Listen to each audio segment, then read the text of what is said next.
Bonjour à tous et bienvenue. On cherche toujours un nom de podcast. On hésitait avec Brian. Donc, si vous avez des propositions, faites-les. Nous, on pensait soit à le game plan, soit à dans la peau du coach. C'était bien ça que tu avais Ouais, proposé, je crois. Brian. J'en profite. Comment est-ce que tu Ça va vas? bien, ça va bien. En forme. Alors, aujourd'hui, on est là pour parler de l'UFC 287. On a déjà fait le main event la semaine passée. Donc, si vous n'avez pas vu, allez voir. On a été fort loin dans le détail. Aujourd'hui, à la base, on voulait parler d'au moins 3 combats. Puis, on a pris la décision de se concentrer uniquement sur 2 pour vraiment pouvoir rentrer dans le détail. On préférait faire 2 à fond que 3 ou plus complètement survolés. Donc aujourd'hui, on va parler du co-main event entre Gilbert Burns et Jorge Masvidal et du combat juste avant ça entre Adrian Yanez et Rob Font, deux combats qui nous intéressent énormément. Alors, comme d'habitude, on va faire présentation générale des deux athlètes, pronostats, force et faiblesse, game plan, et puis nos petites préférences personnelles par rapport au mouvement que ça fait dans la division ou pour d'autres Mm. raisons.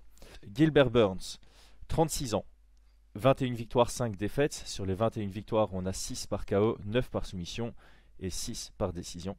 Il est à l'UFC depuis très longtemps, ce sera son 20e combat à l'UFC. 14 victoires, 5 défaites. Il a été en lightweight et en welterweight. Quand il est monté en welterweight, il a eu une très très belle série de victoires. Sa 8e victoire, c'était contre Tyron Woodley à la décision unanime, ce qui lui a obtenu le title shot contre son ancien ami et partenaire d'entraînement Kamaru Usman, contre qui il surprend dans le premier round, il n'est pas trop loin de surprendre la terre entière, mais il se fait mettre KO dans le troisième round. Ensuite, il revient avec une belle victoire contre Wonderboy Thompson, pour ensuite perdre dans le combat le plus compliqué de la carrière de Khamzat Chimaev. Il perd à la décision unanime dans un combat très très Mhm. engagé. Et puis il revient, le Gilbert Burns qu'on aime, contre Neil Magny, un takedown qui lui suffit à avoir la soumission au premier round. De l'autre côté, on a Jorge Masvidal, 38 ans. Donc là, dans notre tout premier podcast ensemble, j'avais insisté sur les âges quand on était dans la division de flyweight jusqu'à welterweight, parce que dans les title shots, tous les mecs qui avaient 35 ans ou plus n'ont que 2 victoires pour 28 défaites. Donc ici, Jorge Masvidal qui est encore plus vieillissant que Gilbert Burns. Très très longue carrière MMA, 35 victoires, 16 défaites en professionnel. Sur les 30, sur les 35 victoires, on a 16 KO, 17 décisions et seulement 2 soumissions. Et à l'UFC, également comme Gilbert Burns, une carrière extensive, ce sera son 22e combat. Il a 12 victoires pour 9 défaites. Ses 5 derniers combats à l'UFC, il y a, je vais dire ses 6 derniers combats. Il y a son énorme KO contre Darren Till, c'était son 6e dernier Mhm. combat à l'UFC. Ensuite, il y a son KO contre Masvidal, donc c'est là où il a vraiment. Contre Askren, pardon. Donc c'est là où, avec ces 2 KO, il fait le buzz énorme. Il combat ensuite contre Diaz pour la ceinture euh, Baddest Motherfucker, BMF. Il l'emporte par arrêt du médecin entre le troisième et le quatrième round. Ensuite, il perd à la décision contre Ousmane en acceptant le combat à la Mhm. dernière minute. Il y a un rematch, il le perd par KO dans le deuxième round, clean KO. Et ensuite, il revient contre Colby Covington, contre qui il s'incline à la décision unanime sans l'ombre d'un doute. Alors, on va commencer, parce qu'on en parlait juste avant de lancer le podcast, par les cotes de Paris. Les cotes de Paris sont largement, largement à l'avantage de Gilbert Burns, 1.2, ce qui signifie que Unibet lui donne 83,3% de chance de gagner. Rory Masvidal est à 4,7, ce qui signifie qu'on lui donne une chance sur 5 de gagner ce combat. Est-ce que tu es d'accord avec ça et quel est ton pronostat à toi? Euh, Est-ce que je suis d'accord avec ça? 80, ça me paraît quand même beaucoup. Ça me paraît beaucoup. Hmm. Euh, je pense que à première vue, sans avoir étudié leur dernier combat, sans avoir réellement réfléchi, j'aurais été plutôt d'accord. Mais connaissant les dernières sorties des deux combattants, je verrais une cote un peu plus serrée. Je serais plus sur du oh, 65-35, je dirais. On est de nouveau à égalité. J'ai pas remonté mon papier pour le noter, mais j'ai 65-35 aussi à l'avantage de Ok. Burns. Ouais, bah, c'est Alors, bien. ouais, moi, ma raison principale, c'est je pense que Masvidal a beaucoup de défaites dans sa carrière, donc il est clairement battable. mais il est difficile à battre. Toutes les victoires contre Jorge Masvidal, à quelques exceptions près, ça s'est pas fait Mhm. facilement. Les seuls qui l'ont battu facilement sont des mecs qui ont d'énormes compétences, principalement en lutte et la capacité de chaîner la lutte. Burns a vachement amélioré sa lutte, mais s'il y a une première défense, une deuxième défense, il va pas chaîner sur 4-5 modifications de technique. Et c'est là où je pense que Masvidal peut représenter en danger parce que il a un grappling défensif qui est sous-estimé. On l'a vu quand il survit Demian face Maia. à Demian Maia, exactement. On le voit même survivre au final contre des Colby et des Ousmane en lutte. Il lui manque peut-être cette volonté de sortir des situations de lutte. Il se contente de survivre et Mhm. de ne pas se faire soumettre. Et ça lui pose problème parce que du coup, il n'a pas suffisamment de temps debout ou au clinch pour punir réellement. Et donc ça va être un travail qu'il va devoir faire. Mais pour moi, la grosse question, c'est si Gilbert Burns n'arrive pas à le mettre au sol ou n'arrive pas à vraiment bien le Mhm. contrôler, ça s'équilibre Ah directement oui, oui, debout. oui, tout à fait. Tout à fait. Donc on va peut-être partir sur établir le profil, force et faiblesse de chacun des deux. On va peut-être commencer par Roré Ok. Masvidal. Je te laisse le plateau pour exprimer un peu ce que tu penses du Alors, garçon. Jorge Masvidal, ce que je pense du garçon, je pense que c'est un combattant talentueux qui a, dans sa carrière, qui s'est peu entraîné, donc qui a beaucoup compté sur son talent, qui a eu une sorte de, comment dire ça, de renouveau dans sa carrière quand il a commencé à s'entraîner avec l'entraîneur de et American Top Team, si je dis pas de bêtises, Ouais, l'ancien flyweight ou bantamweight, euh, Mike, non, Mike Mike Brown. Brown, Donc on a vu ces deux incroyables KO, le premier contre, enfin le premier comment il s'appelle contre l'anglais, contre Darren Darren Till. Till et le second contre Ben Askren. Donc pour moi il y a eu un renouveau à ce moment-là. Donc ses grandes forces ça va être son striking qui est plutôt on va dire type Muay Thai, donc il est assez droit sur ses Mm. appuis. Il a, on s'en doute peu, mais il a une très bonne défense de lutte. Je pense elle est aussi liée avec les partenaires d'entraînement qu'il a pu avoir dans sa carrière. Très bonne défense de lutte, Ouais, enfin surtout à la cage. Et il est un peu imprévisible, on va dire. Un petit peu imprévisible dans ouais. ce qu'il fait. D'excellents low kicks. Donc il travaille très très bien en bas. Voilà, ça c'est dans ses grandes forces.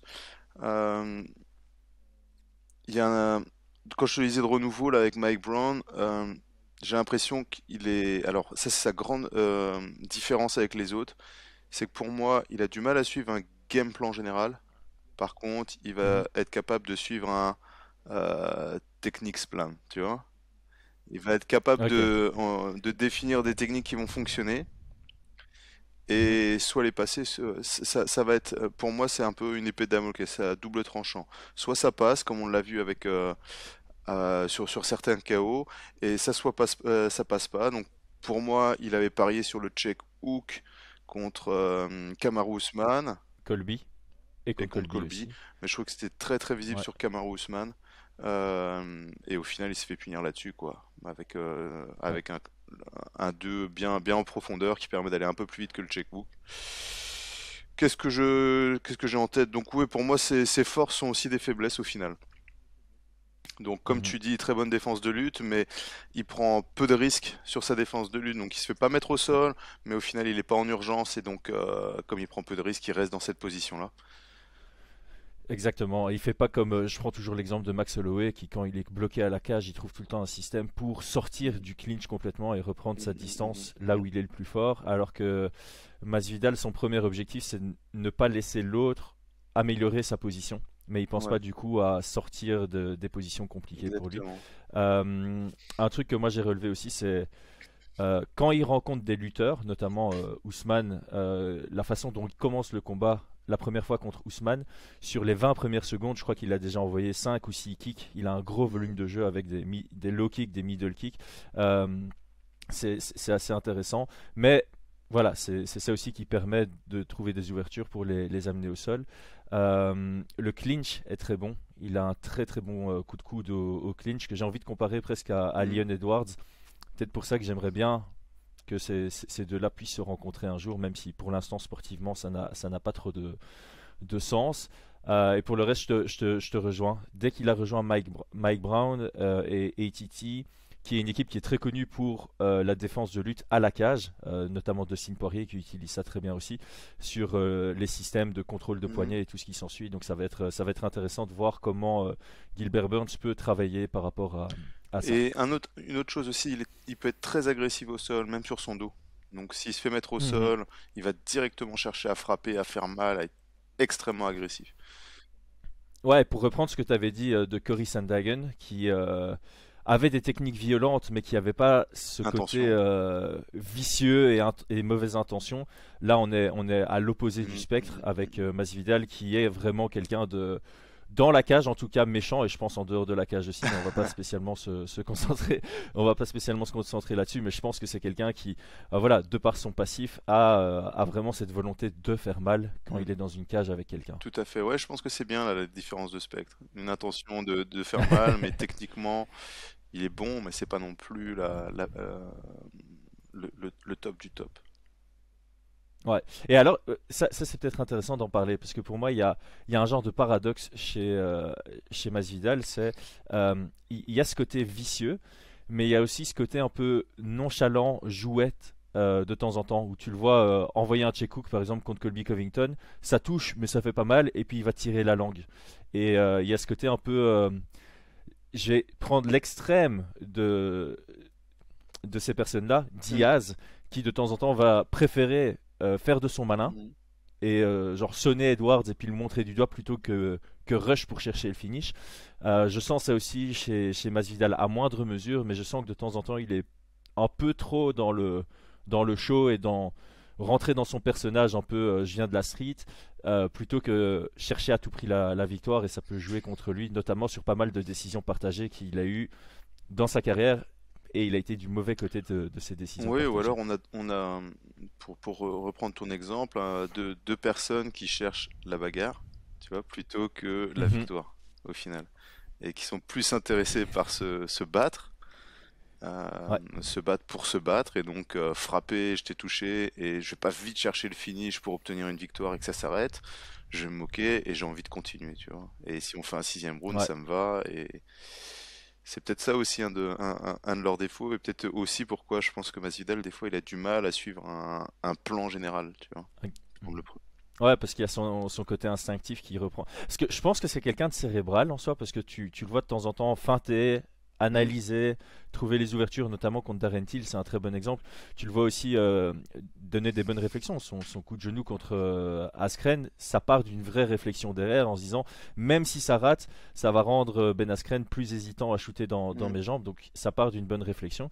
Donc il y a aussi ce côté-là qu'il faut pas spécialement négliger, mais il n'a pas trouvé le bon comment dire, la bonne balance entre cérébral, instinctif, game plan, violence et tout ce qui s'ensuit. Et c'est peut-être ça qui lui a manqué pour vraiment percer dans sa carrière. Par contre, là, tu as parlé de sixième round.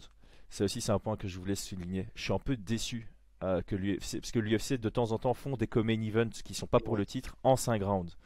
Là, typiquement, j'aurais voulu que ce soit le cas parce qu'on sait que ce combat a des implications pour le titre.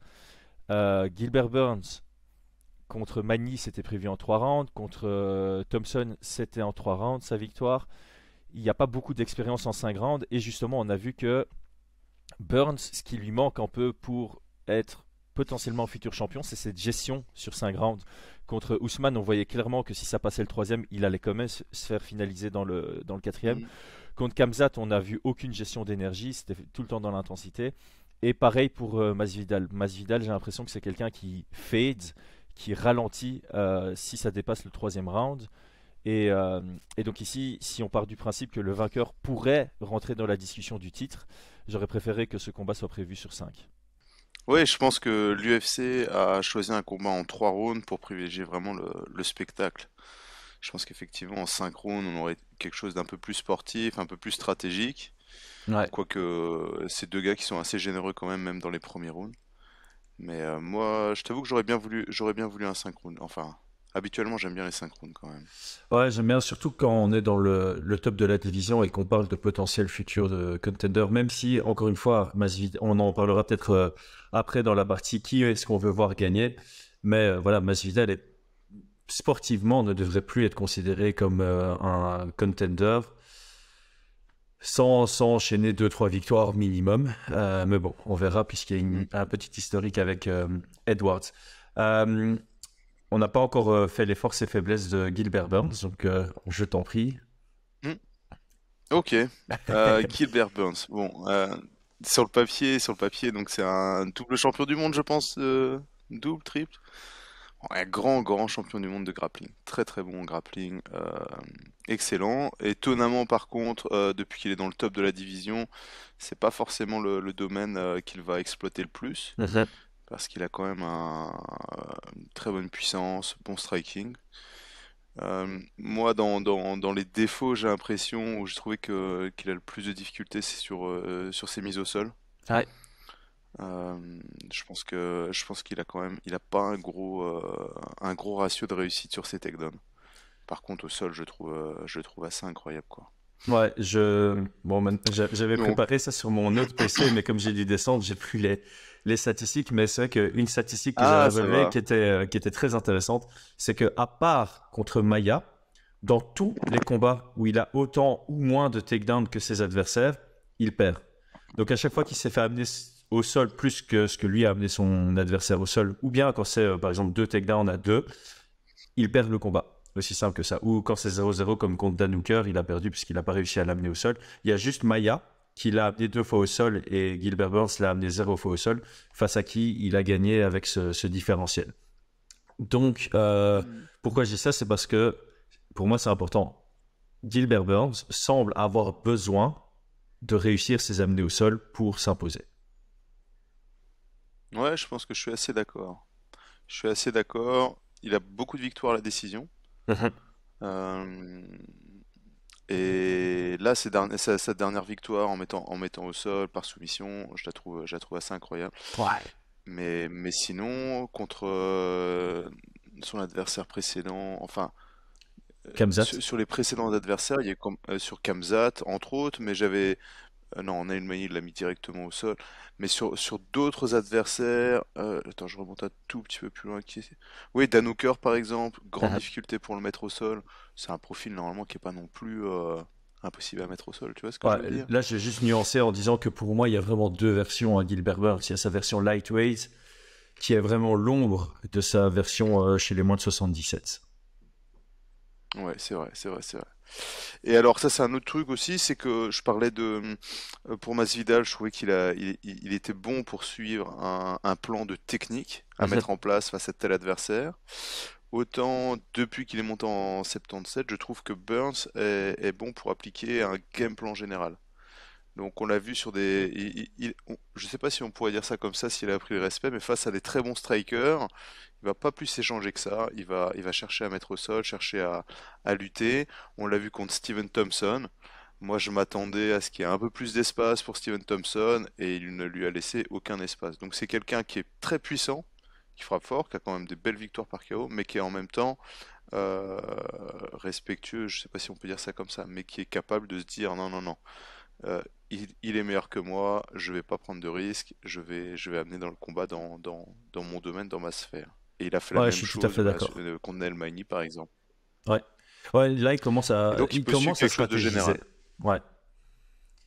Je suis assez d'accord Ouais. avec toi. Je trouve qu'il commence à stratégiser son approche et à différencier. Voici mes forces, voici mes faiblesses, voici celles de mon adversaire.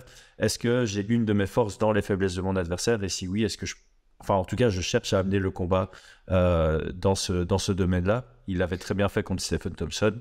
Il l'a fait contre Neil Magny. Et on voit un Gilbert Burns qui comprend enfin que là où il est le plus dangereux, c'est quand il amène là où il peut imposer son jeu de soumission. Donc ici, je pense que ce sera absolument nécessaire. S'il commence à tâter le terrain debout contre Masvidal, il se met à risque, tout simplement. Il se met bien plus à risque que si il cherche à amener ça au sol. Ouais. Et donc dans ses faiblesses, pour moi, son striking, il y a quand même des grosses ouvertures, surtout tout ce qui est en direct, les Ouais, jabs, tout ce qui vient en direct du bras gauche, c'est très bien passé. Euh, si s'il commence à être touché, à avoir des défenses, comment dire ça, téléphoner, il aime pas trop prendre de coups, on va dire. Donc il va ouais, avoir c'est clair. tendance à vraiment surengager ses défenses, ce genre de choses, et ça peut vite devenir du caviar pour un très bon striker, quoi. Ouais, je pense qu'il perd aussi vite ses moyens quand il sent que le pied-point va pas à son avantage. Comme tu dis, au début, c'est pas trop grave, et Mhm. puis à un moment, il commence effectivement à être étudiable ou analysable. Ses réactions deviennent un peu les mêmes, et sa responsabilité défensive, elle part complètement à la fenêtre. En termes de game Mhm. plan, si tu es dans le coin, bah, on va faire dans la peau du coach de Jorge Masvidal. Ouais. Euh, Quels seraient les 3-4 gros points que tu lui conseillerais? Euh, donc, mes quatre gros points. Donc, déjà d'avoir une stratégie générale. Mhm. La stratégie générale, c'est de prendre l'ascendant debout, de toucher plus, de d'annihiler sa lutte à la cage, donc par tout un système où on va chercher à contrôler le poignet, surtout le poignet, parce qu'il a tendance à Ouais. descendre en double leg, et c'est là où il est le plus faible. Agressif au sol, ça c'est sûr. Ça, ce sera le général. Prendre les rounds, au moins 2 rounds, en étant le plus agressif debout et en montrant sa volonté de gagner, tu vois, Mhm. de le mettre KO. Ensuite, mon deuxième point, ça va être d'avoir un panel technique pour ce type de profil, un panel technique en striking, tu vois. Mhm. Donc moi, à Burns, donc pour moi le jab fonctionne très bien. S'il change de garde, le cross, donc toujours la gauche. Les feintes de crochet pour le direct. Mhm. Parce qu'il a, en gros, j'ai entendu Masvidal qui disait qu'il allait chercher le left hook, donc le crochet gauche avant. Euh, je, Effectivement, Burns s'est pris un KO, je crois, avec un crochet contre Dan Hooker, tu vois. Ouais, C'est un crochet du gauche. ouais, Mais c'est pas ce qui touche le plus. Et en fait, sur ce crochet du gauche, il faut savoir que Dan Hooker se prend un sale crochet du gauche juste avant. Mhm. Il bouge pas et il remet un crochet du gauche. Pour moi, Ouais. ça reste très dangereux. Par contre, Surtout quand on voit le euh, crochet dans l'idée comment il s'appelle? De Burns de contre Burns. Maillard. T'as pas envie d'échanger des crochets, t'as pas envie de Oui, faire oui, entre autres. t'as pas envie de faire une Voilà. code dite hardy avec Burns. Tout à fait. Par contre, de dire je vais te mettre des crochets du gauche et feinter les crochets du gauche pour des directs, Mhm. ça me plaît bien comme idée, tu vois. Ouais. En gros, Donc faire je ce pense que qu'il y a un vrai Ousmane, travail là-dessus. donc en gros, Masvidal peut faire à Burns ce que Ousmane lui a fait. Ouais, ça pourrait être dans l'idée, ça pourrait être ça.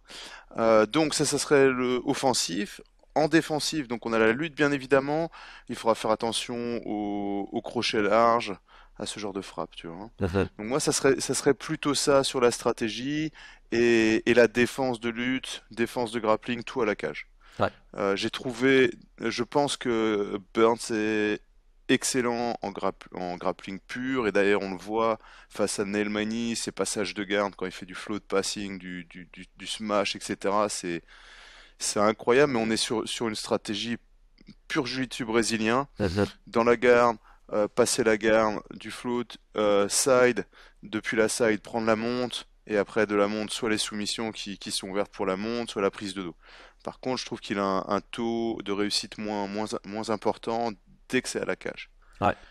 Donc, et je pense que Masvidal a vraiment tous les outils à la cage pour pouvoir bien défendre ça. Ouais, je suis d'accord. Ça, c'est ce que je privilégierais.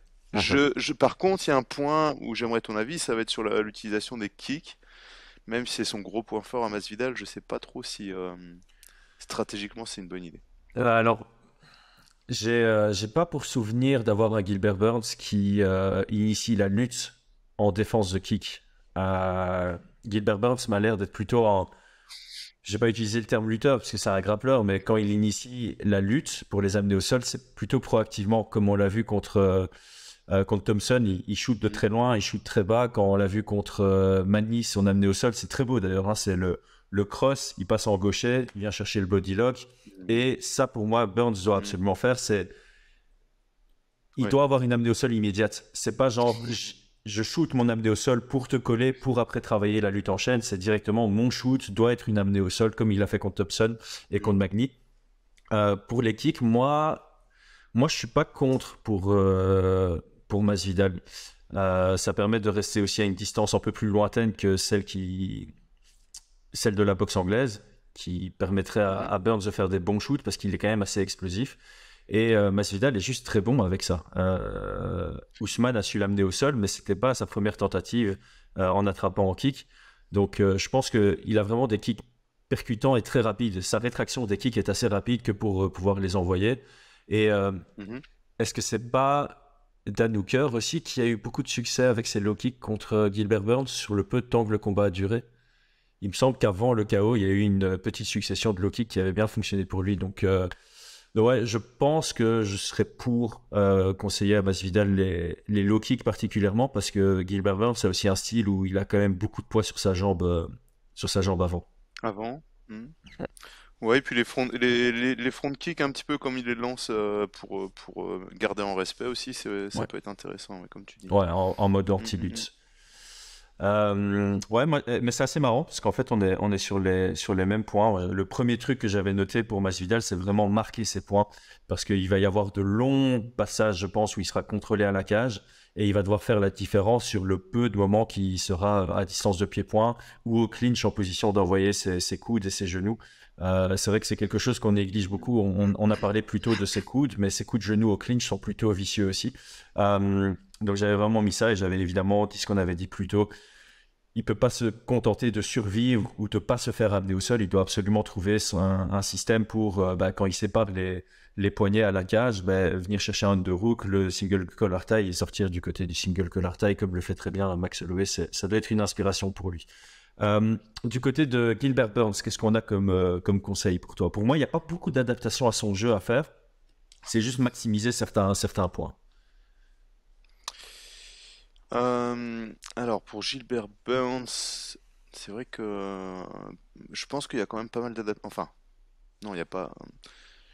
Je pense qu'il y a vraiment quelque chose à faire sur sa lutte. Elle doit vraiment, vraiment, vraiment passer à un autre niveau. Il peut pas se permettre de se fatiguer sur ses takedowns. Et donc effectivement, alors je pense qu'il doit rentrer avec son large crochet arrière, tu vois, et aller chercher le body lock. Là, c'est là où il va être plus puissant. En plus, j'imagine qu'il sera un peu plus petit Ouais. que Gamebred. Je pense qu'il va être plus petit. Donc le body lock, exactement ce qu'il a fait à Nelmani. Mais surtout pas, ce que je ne veux pas voir, c'est qu'il shoot dans les jambes. Shooter dans les jambes avec les poignets qui sont complètement ouverts, amenés à la cage. Alors là, pour moi, ça va être très très compliqué. Très Ouais. très compliqué. C'est ce qu'il avait fait Il l'a contre fait Thompson, contre mais Thompson. C'est pas le même niveau de lutte, hein. exact. Parce que il prend un double leg contre la cage, il tire la single leg et Thompson il tombe. Voilà, il a pas les mouvements de Masvidal, tu vois, en défense de lutte, hein. Ouais. Donc pour moi, il y a quand même cette grosse adaptation à faire sur sa lutte. Et alors j'ai hâte de voir au sol ce que ça va être. Je pense, en tout cas pour Burns, je serai son coach, je partirai plus sur chercher une décision. Ouais. Ouais, parce que Masvidal est Chercher ultra une adroit. décision, je pense que là, ouais, je pense que 3 rounds c'est parfait pour Burns en décision. Soumission, je pense que ça va être très très compliqué. Euh, Frapper, hein, quand il rentre pour la lutte, il faut frapper. Ça se trouve, il va le mettre KO, mais sinon, sur le reste, pour moi, ça va être vraiment le point sur lequel il doit complètement se concentrer, quoi. Ouais. Ouais, moi, le seul point que j'ai noté en plus, c'est la pression. Je pense que Masvidal sous pression, c'est pas la même chose que Masvidal au centre de la cage. D'autant plus que si tu as un Jorge Masvidal qui axe son game plan autour des kicks, ce qui est fort possible, le mettre sur son pied arrière, ça peut diminuer la fréquence de ses kicks avec puissance. Donc voilà, maximiser le grappling, maximiser la pression, shooter à l'ouvert pour obtenir le takedown à l'ouvert, shooter haut pour pouvoir agripper derrière.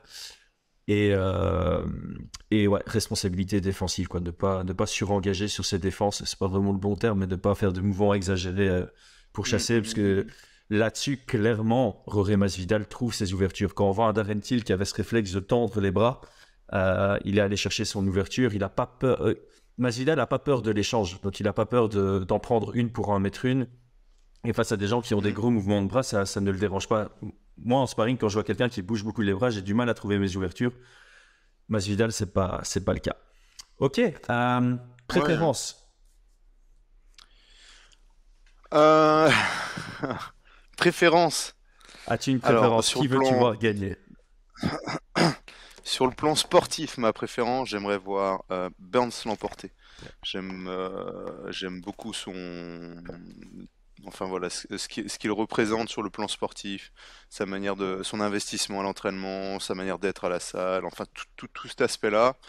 Et donc j'espère le voir arriver, appliquer une stratégie sportive, évoluer sur le domaine dont je te parle, ou peut-être proposer encore autre chose hein, auquel on n'a pas pensé. Et ça, ce serait vraiment, sur le plan sportif, ce serait une préférence, je serais heureux. Sur le plan entertaining, sur le plan... Divertissement. Voilà, tu vois, divertissement, ouais, d'office, Masvidal qui l'emporte par KO, TKO, en ayant, alors bien évidemment avec l'aspect sportif aussi, tu vois, en ayant travaillé, en ayant bien défendu et tout. Et puis alors, toujours le truc du méga outsider qui l'emporte contre toute attente, ça serait super, quoi, ça serait vraiment super. On aurait d'autres combats, ça... Enfin voilà, tu vois, clairement pour l'histoire, ma préférence irait pour Masvidal, tu vois. Ouais. Ouais, moi Mais ouais. voilà. Je comprends totalement le point. Moi, j'aime beaucoup aussi ce genre d'histoire, mais là, ce serait un peu dans l'exagération selon moi. Je pense que j'ai une préférence pour Burns dans ce combat. Parce que Burns, c'est un des rares welterweight qui n'a pas trop peur d'affronter ceux du top 5, même s'il affronte quelqu'un qui n'est pas dans le top 5, c'est pas faute d'avoir demandé d'affronter quelqu'un de mieux classé. Et j'aime bien les dynamiques entre, que ce soit, si Edwards contre Colby Covington est confirmé, Burns contre un des deux, ça représente une nouveauté qui m'intéresse. Masvidal, si on le pousse dans un title shot, on a déjà vu ce que ça donnait contre Colby Covington, moi ça va pas me donner envie de voir un rematch. Même si voilà, il y a eu des petits moments palpitants ici et là. Et contre Leon Edwards, ok, il y a eu cette bagarre en backstage qui te donne un élément marketing, qui te donne envie de voir le combat.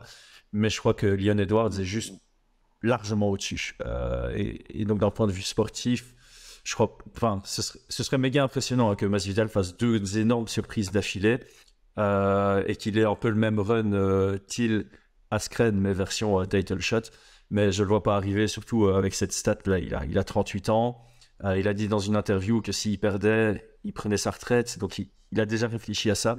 Et ouais, j'ai une préférence quand même pour Burns, qui reste un contender plus sérieux, plus solide. Ok, eh ben... Ouais. Je pense qu'on est d'accord là-dessus, ouais, tout à fait. Ok, si tu considères qu'on Mais a par contre, je pense... On n'a pas fait le tour, du coup. Vas-y. Ouais, je pense... Je pense quand même sincèrement, enfin, j'ai hâte de voir ce combat-là parce que je pense que ce petit 35% de chance de voir Masvidal éteindre Burns, il est réellement présent. Enfin, moi personnellement, j'explose hein, si on voit Masvidal qui met un direct et qui gagne de la même manière qu'il a gagné contre toute attente à l'époque. Ouais, ça serait super, ça serait super. Ah ouais, ce serait Mais incroyable. clairement, pour l'avenir. Ouais, ça serait incroyable, ça me ferait vraiment kiffer, mais juste le combat. Après, clairement, pour l'avenir, Burns, comme tu dis, ça sera beaucoup plus intéressant pour nous. Nice. Et alors, juste avant ce combat, nous avons Rob Font contre Adrian Yanez, qui est un combat très intéressant selon moi, parce que c'est ma division favorite. J'imagine que c'est ta division favorite aussi, puisque c'est la tienne.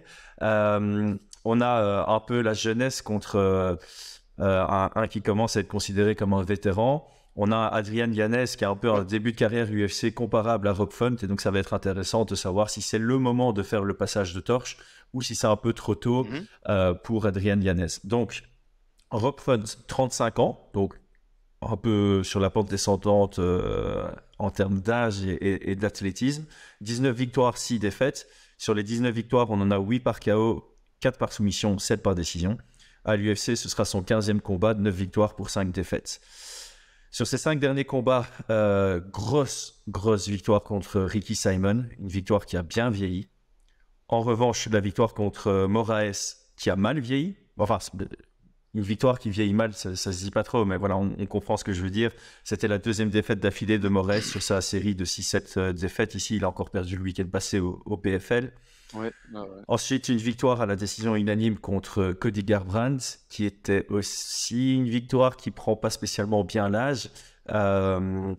Ensuite, une défaite contre José Aldo et une défaite contre Marlon Vera. Un peu des défaites similaires dans le sens où il domine largement en termes de volume et de nombre de touches, mais il se fait prendre à la décision parce que simplement il ramasse des parpaings avec une intensité qui est incomparable à ce que lui envoie. C'est un peu ça l'histoire de ces deux derniers combats. Ouais. Et c'est pour ça que j'apprécie ce combat contre Adrian Yanez, parce que ça va montrer s'il a bossé sur ces 2 défauts qui ont été exposés, sur son défaut qui a été exposé dans ces 2 derniers combats. Adrian Yanez, de son côté, 29 ans, 16 victoires, 3 défaites. Sur les 16 victoires, 10 par KO, 2 par soumission, 4 à la décision. Il ne s'est jamais fait finaliser. Donc les 3 défaites, c'est par décision. Il a 5 victoires, 0 défaites à l'UFC. Les 5 victoires, c'est contre Victor Rodriguez, KO au premier round. Puis contre Gustavo Lopez, KO au 3e round. Randy Costa, ça va être un combat intéressant à discuter ici. Il l'emporte par KO dans le 2e round. Davy Grant, victoire à la décision, je mets des guillemets partagés, parce qu'il y a vraiment un juge qui a été assez particulier sur ce combat. Et finalement, dans son dernier combat, il l'emporte contre le raciste Tony Kelly par KO dans le premier round. En termes de cote de pari, on va toujours... Ah non, attends, il y a une stat intéressante. Rob Font, en termes de strike differential, donc le nombre de fois où il touche ses adversaires versus le nombre de fois où il se fait toucher à la minute, on est à 6,38 de touche versus 3,95 où il se fait toucher. Donc quand même, grosse différence. Il envoie beaucoup plus de volume que son adversaire. Du côté d'Adrian Yanez, on a une activité similaire. 6,62 fois il touche son adversaire à la minute, mais il se fait toucher 5,49 fois. Donc il se fait quasi toucher autant. Donc il y a vraiment une différence d'approche entre les deux. C'est que Rob Font veut toucher plus que ce qui se fait toucher. Adrian Yanez, il veut toucher beaucoup, quitte à se faire toucher autant de fois, mais il veut toucher plus fort. C'est vraiment la différence. On a vraiment volume contre intensité. Et alors, juste pour... parce que je sais que quand je dis des chiffres comme ça, les gens font pas le lien. Je vais prendre un combattant que tout le monde connaît, Max Holloway. Max Holloway, c'est 7,24 fois qu'il touche ses adversaires pour 4,89. Donc on est sur des volumes de jeu presque aussi élevés que Max Holloway. Donc ça, c'est vraiment un super beau combat qu'on a sur papier. Par quoi est-ce qu'on commence? Moi, j'ai envie de... Tu as la précision des frappes entre les deux? Je l'ai, mais sur mon PC en haut. J'avais laissé ouvert toutes les fenêtres nécessaires, mais comme j'ai dû descendre pour avoir une meilleure connexion, je ne les ai pas, mais c'était rien de choquant. Je pense que c'était dans la moyenne pour l'un comme pour l'autre. Je vois que tu es en train de chercher, donc je vais continuer à parler. Je vais juste émettre les codes de Paris. Donc les codes de Paris, c'est 2,43 pour Rob Font, qui est donc underdog. On lui donne donc 41% de chance de gagner. Du côté de Adrian Yanez, on est à 1,56, donc on lui donne 64% de chance de gagner ce combat. Et est-ce que toi, tu es aligné avec ces codes de Paris? Tu veux que je commence? Je vais peut-être une fois commencer. Vas-y. Je trouve que c'est un tout petit peu trop disparate. C'est un combat qui est très difficile à pronostiquer parce que j'ai l'impression qu'on est en train de dire ouais, Rob Font, il est sur la pente descendante parce qu'il a perdu 2 combats de suite, mais je pense pas qu'il soit si loin que ça. Il a eu 2 combats très difficiles, c'est sûr, mais il a montré qu'il était encore très très compétent et très dangereux. Et en fait, ce combat pour moi, c'est la kryptonite de l'un versus la kryptonite de l'autre. Donc Rob Font, c'est un peu la kryptonite de Adrian Yanez, de ce qu'on a vu de Adrian à l'UFC, c'est un diesel. C'est quelqu'un qui met du temps à s'installer, mais une fois qu'il s'est installé, il est bien dans le combat. Contre Randy Costa, qui a un très bon jab, qui a un très gros volume, le premier round était largement à l'avantage de Randy Costa. Et pour moi, Rob Font est largement une version améliorée de Randy Costa. Donc je peux très bien voir Rob Font imposer le même game plan que Randy Costa et être capable de le tenir sur les 3 rounds plutôt que sur un round et demi.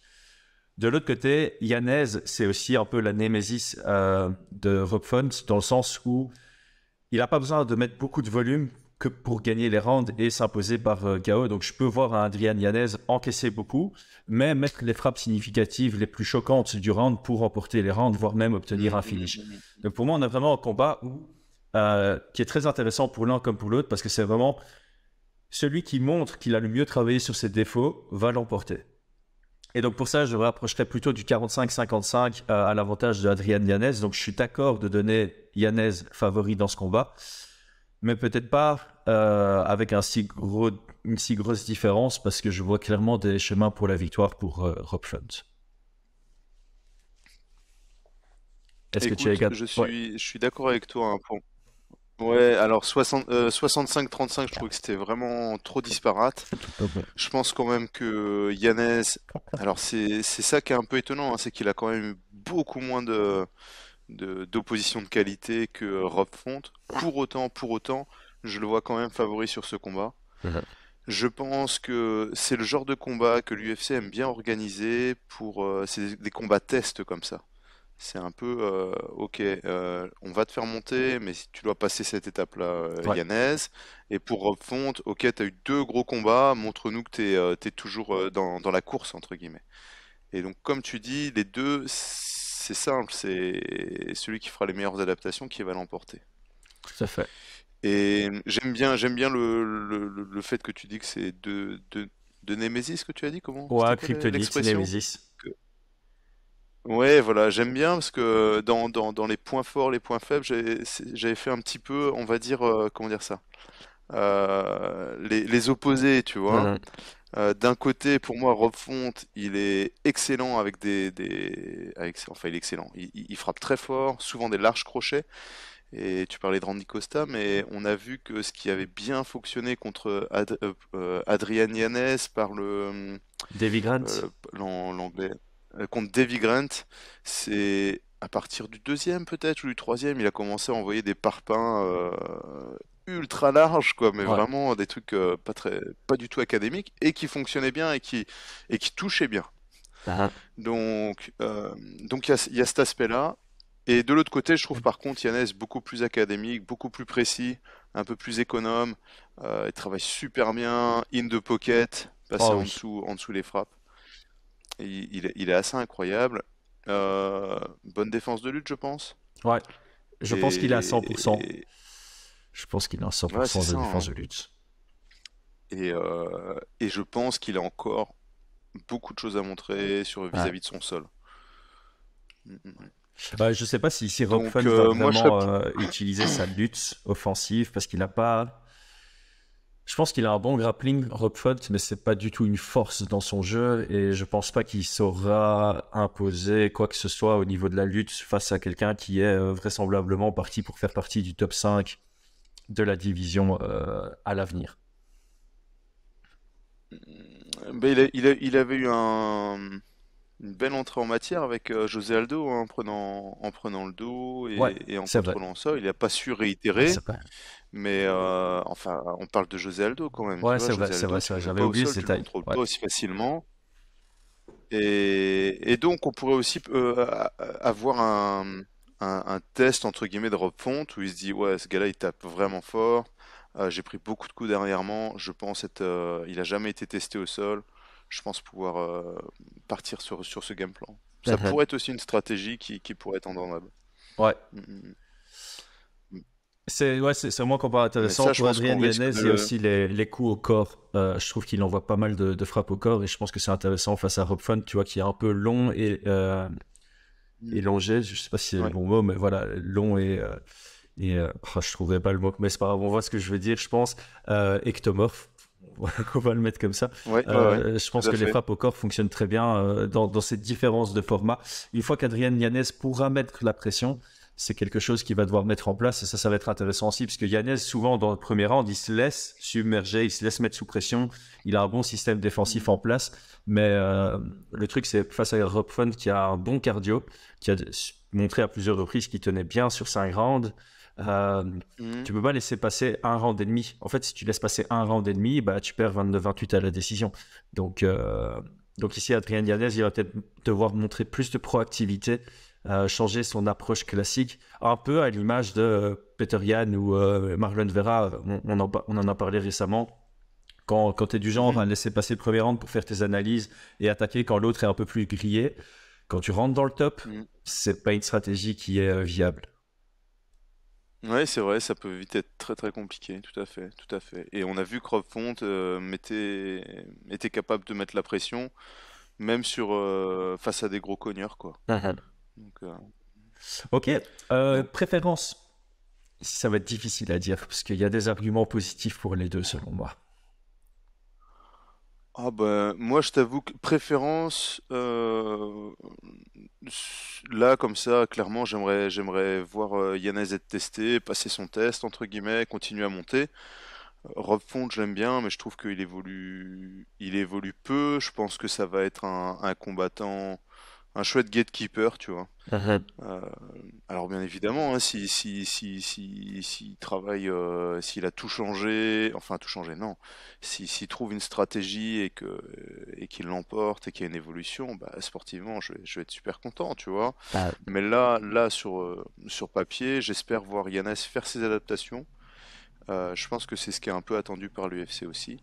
ouais. Et nous montrer qu'il a sa place, quoi. Nous montrer qu'il a sa place et qu'il va pouvoir aller se frotter. Enfin voilà, non, ça serait vraiment ce scénario-là que j'aimerais voir. Ouais, en gros, je suis assez aligné. Moi, je suis. En fait, ce que je préférerais, c'est de voir un Yanez qui a trouvé des adaptations dans les victoires, qui tire ses leçons même dans les victoires, parce que souvent, il y a des combattants qui. J'ai gagné, on passe au suivant. Et ils regardent pas leur performance dans la victoire, genre est-ce que j'ai des points à améliorer. Mhm, Ici, Yanez, il a clairement besoin de regarder ses victoires parce qu'il a des leçons à tirer. Donc ça va être intéressant de voir si c'est mhm, mhm. un gars qui tire des leçons même dans la victoire et qui continue de progresser, ou s'il a besoin d'une défaite pour rebondir. Et donc dans les deux cas, en fait, je suis assez intéressant de voir la suite pour Adrian Yanez. Et comme tu le dis, Rob Font, on est un peu moins intéressé parce que on a la preuve que c'est pas un futur challenger pour le titre, donc c'est pas quelqu'un qui va remonter Mhm. très loin dans la division. Je pense que s'il gagne ici ce combat contre Adrian Yanez, son prochain combat, peu importe contre qui c'est, il sera ultra underdog parce qu'il se frottera à nouveau face au top du top de la division. Mais Mhm. voilà, ici, s'il fait une très belle performance et qu'il fait un 30-27 contre Adrian Yanez, je vais peut-être me poser des nouvelles questions parce qu'on a déjà vu des combattants de cet âge-là avoir un second souffle dans leur carrière. Et donc là, je suis vraiment neutre. J'entre dans ce combat en me disant que je pourrais être satisfait de la victoire de l'un comme de l'autre d'un point de vue humain parce que les deux, bah, on les voit pas trop sur les réseaux ni quoi que ce soit, mais ils m'ont l'air d'être des personnes respectables. Comme du point de vue Mhm. sportif, comme du point de vue de la suite dans la division. Enfin, je veux dire, chez les bantamweight, tu peux mettre n'importe qui contre n'importe qui du top 15 et ça va être un chouette combat. On a d'ailleurs eu la preuve quand on a eu le numéro 15, Sean O'Malley, contre le numéro 1, Peter Yan. C'était génial. Alors que dans d'autres divisions, tu mets le Ouais, c'est numéro vrai. 1 contre le numéro 15, tu te demandes pourquoi. Ouais, Ici, ça n'a aucun on a sens. eu des rumeurs que Merab contre Nurmagomedov était sur le point d'être planifié. Là aussi, il y a un écart de ouf dans le ranking. Ça fait pas de sens au niveau ranking, mais si le combat se produit, on est content. Ouais. C'est dire à quel point cette division est stacked, comme on dit en anglais. Elle est Mhm. profonde, mais le Elle est niveau est dense. tellement fort. Ouais, elle est dense. Ouais, c'est pour ça, dans cette division, quand tu mets n'importe qui contre n'importe qui, sportivement, par rapport au mouvement que ça fait dans la division, j'ai jamais une opinion tranchée. Les deux peuvent Mhm, gagner, les mhm. deux peuvent perdre. Je sais que le matchmaking suivant sera très intéressant aussi. Ouais, tout à fait. Entièrement d'accord là-dessus.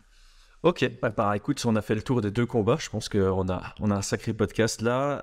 On avait hésité, comme ça les gens sont au courant, on avait hésité à faire Gastelum Curtis qui ressemble aussi à un potentiel de passage de torche, même si les deux sont avancés dans leur carrière. Il y a aussi Kevin Holland contre Ponzinibbio sur la carte. Combat fun, on va dire. Il y a deux talents qu'on doit suivre de près, je pense. Raul Rosa, le très jeune, et Joe Pyfer, qui pour moi est aussi un nom qu'on va devoir suivre de près. Donc voilà, il y a une chouette carte ce week-end. Nous, on va se retrouver pour faire le récap ensemble dimanche matin. Et on finit par faire ta pub, hein, comme d'habitude. Merci à toi pour ton temps. Surtout le temps que tu prends pour analyser ça avec un grand sérieux. Et du coup, voilà, tout le monde. Brian Boulan TV sur YouTube. Brian Boulan. Il y a le MMA sur Instagram? Ou c'est juste Brian Boulan maintenant? Je sais plus. Non, je crois que c'est juste Brian Boulan.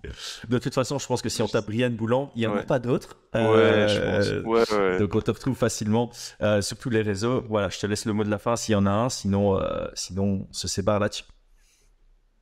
Ouais, bah, merci à tous, hein, de nous suivre. Encore une fois, n'hésitez pas à donner votre avis en commentaire. Je sais que Chris les lit tous, mais sachez que moi aussi je les lis tous et ça m'intéresse toujours à fond d'avoir vos retours. Voilà. Merci. Ciao, ciao les gars.